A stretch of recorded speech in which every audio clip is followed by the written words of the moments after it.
ደብተራ ምንድነው? በተለምዶ ደብተራ ሲባል ከመድኃኒት ቅመማ ወይም ከጥበብ ጋር ተያይዞ በስህተት ይተረጎማል። ነገር ግን በኢትዮጵያ ኦርቶዶክስ ተዋሕዶ ቤተክርስቲያን አስተምሮ መሰረት ደብተራ ማለት የእግዚአብሔርን ቃል የሚያጠና የሚያስተምርና በዜማ የሚያመሰግን መንፈሳዊ ፈላስፋ ማለት ነው። በኢትዮጵያ ኦርቶዶክስ ተዋሕዶ ቤተክርስቲያን ትምህርት መሰረት ደብተራ ማለት በሊቅነቱ በዜማና በቅኔው የተመሰከረለት በቤተክርስቲያን መንፈሳዊ አገልግሎት ውስጥ ጉልህ ድርሻ ያለው ከፍተኛ ምሁር ማለት ነው። ደብተራ የሚለው ቃል ድንኳን ወይም ቤት ከሚለው የግዕዝ ቃል የወጣ ሲሆን ትርጉሙም የቤተ ክርስቲያን አገልጋይ ወይም የድንኳኑ የቤተ መቅደሱ ተላላኪ ማለት ነው። ስለ ደብተራነት የሚከተሉት ነጥቦች ዋና ዋናዎቹ ናቸው። ደብተራዎች የቅዱስ ያሬድን ዜማ ጠበብት ናቸው።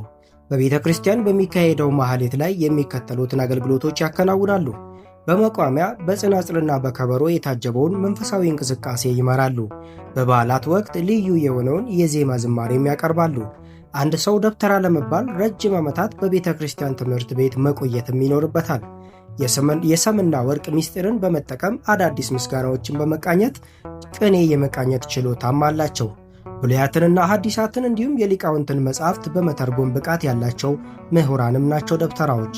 ደብተራዎች እንደ ቄስ ወይም ዲያቆን ሥርዓተ ቁርባንን አይቀድሱም፣ ዲያቆን ወይም ቄስ ካልሆኑ በስተቀር።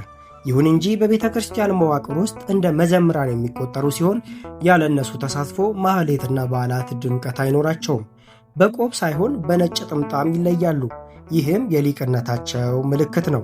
ደብተራ ማለት የኢትዮጵያ ኦርቶዶክስ ተዋሕዶ ቤተ ክርስቲያን የኪነ ጥበብ፣ የዜማ፣ የቅኔና የፍልስፍና ምንጭ የሆነ የሊቃውንት ክፍል ነው። አገልግሎታቸው ሙሉ በሙሉ በመጽሐፍ ቅዱስና በቅዱስ ያሬድ ድርሰቶች ላይ የተመሰረቱ ናቸው። ደብተራ ማለት የእግዚአብሔርን ቃል የሚያጠና የሚያስተምርና በዜማ የሚያመሰግን መንፈሳዊ ፈላስፋ ማለት ነው። በኢትዮጵያ ኦርቶዶክስ ተዋሕዶ ቤተ ክርስቲያን ትምህርት መሰረት ደብተራ ማለት በሊቅነቱ በዜማና በቅኔው የተመሰከረለት በቤተ ክርስቲያን መንፈሳዊ አገልግሎት ውስጥ ጉልህ ድርሻ ያለው ከፍተኛ ምሁር ማለት ነው። ደብተራ የሚለው ቃል ድንኳን ወይም ቤት ከሚለው የግዕዝ ቃል የወጣ ሲሆን ትርጉሙም የቤተ ክርስቲያን አገልጋይ ወይም የድንኳኑ የቤተ መቅደሱ ተላላኪ ማለት ነው። ስለ ደብተራነት የሚከተሉት ነጥቦች ዋና ዋናዎቹ ናቸው። ደብተራዎች የቅዱስ ያሬድን ዜማ ጠበብት ናቸው። በቤተ ክርስቲያን በሚካሄደው ማህሌት ላይ የሚከተሉትን አገልግሎቶች ያከናውናሉ። በመቋሚያ በጽናጽልና በከበሮ የታጀበውን መንፈሳዊ እንቅስቃሴ ይመራሉ። በበዓላት ወቅት ልዩ የሆነውን የዜማ ዝማሬም ያቀርባሉ። አንድ ሰው ደብተራ ለመባል ረጅም ዓመታት በቤተ ክርስቲያን ትምህርት ቤት መቆየትም ይኖርበታል። የሰምና ወርቅ ምስጢርን በመጠቀም አዳዲስ ምስጋናዎችን በመቃኘት ቅኔ የመቃኘት ችሎታም አላቸው። ብሉያትንና ሐዲሳትን እንዲሁም የሊቃውንትን መጻሕፍት በመተርጎም ብቃት ያላቸው ምሁራንም ናቸው ደብተራዎች።